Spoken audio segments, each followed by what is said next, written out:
and welcome to 5-Minute Grammar. Let's try to make it as quick and painless as possible. Aujourd'hui, nous allons revenir sur une difficulté que rencontrent souvent les étudiants francophones, c'est la traduction de « pour ». Vous le savez peut-être, en anglais, « pour » se traduit de plusieurs façons, en tout cas de deux grandes façons, qui sont souvent confondues par les élèves francophones, puisque nous n'avons qu'un seul mot pour le dire en français, qui est donc « pour ». Comme d'habitude, on va essayer de repérer la difficulté, de la décortiquer et de vous donner des astuces pour rendre ça très facile. Alors, pour... l'astuce, elle est assez simple ici. Il faut savoir ce qui suit ce pour dans votre phrase. Par exemple, si je dis « j'ai fait ce gâteau pour John », en anglais, ça ne va pas être la même chose que si je dis « j'étudie pour avoir un métier que j'aime plus tard ». Dans le premier exemple, on a un nom, donc John. Ça peut être un nom, mais ça peut être aussi un pronom, par exemple. Le pronom, c'est ce qui remplace le nom. For him, lui, pour lui. D'accord? Donc, dès que j'ai un nom qui suit mon pour, ça va être for en anglais. I made this cake for John, for him.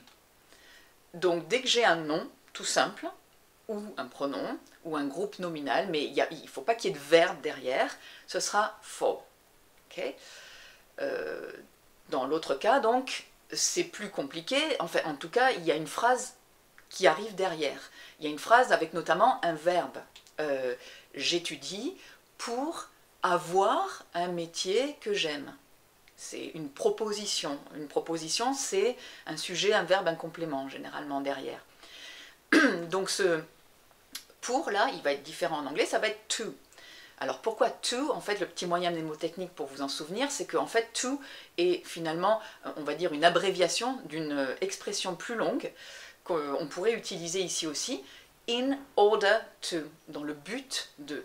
Donc je pourrais remplacer mon pour dans ma phrase en français par dans le but de.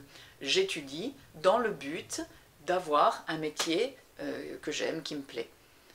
Dès que vous pouvez remplacer votre pour en français par dans le but de, ce sera to. Ce sera en fait in order to, que l'on peut abréger, parce que c'est un peu long, par donc juste simplement to. Cela dit, in order to, vous pouvez l'utiliser très bien à l'écrit, hein, c'est un petit peu un niveau de langue un petit peu plus élevé, un petit peu plus littéraire, un petit peu plus académique.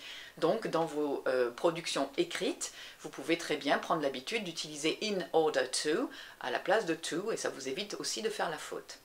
Donc, si je reviens à mon histoire de gâteau, I made this cake for John, for him, for you.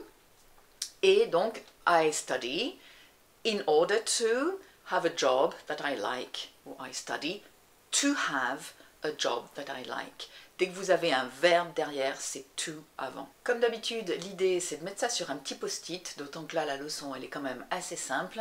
Vous mettez vos exemples sur un petit post-it que vous collez sur la porte de vos toilettes ou à l'intérieur d'un placard que vous ouvrez souvent, et à chaque fois que vous passez devant ce post-it, vous le relisez, ça va faire son chemin dans votre tête. Vous avez des phrases comme ça de référence. I made this cake for you. I study in order to have a job that I like. Et ces phrases vont vous servir de structure de base à reproduire, à adapter selon ce que vous voulez dire. Ce sont comme des formules mathématiques dans lesquelles on remplacerait les mots selon le contexte. Mais votre base, c'est for plus nom, to plus verbe.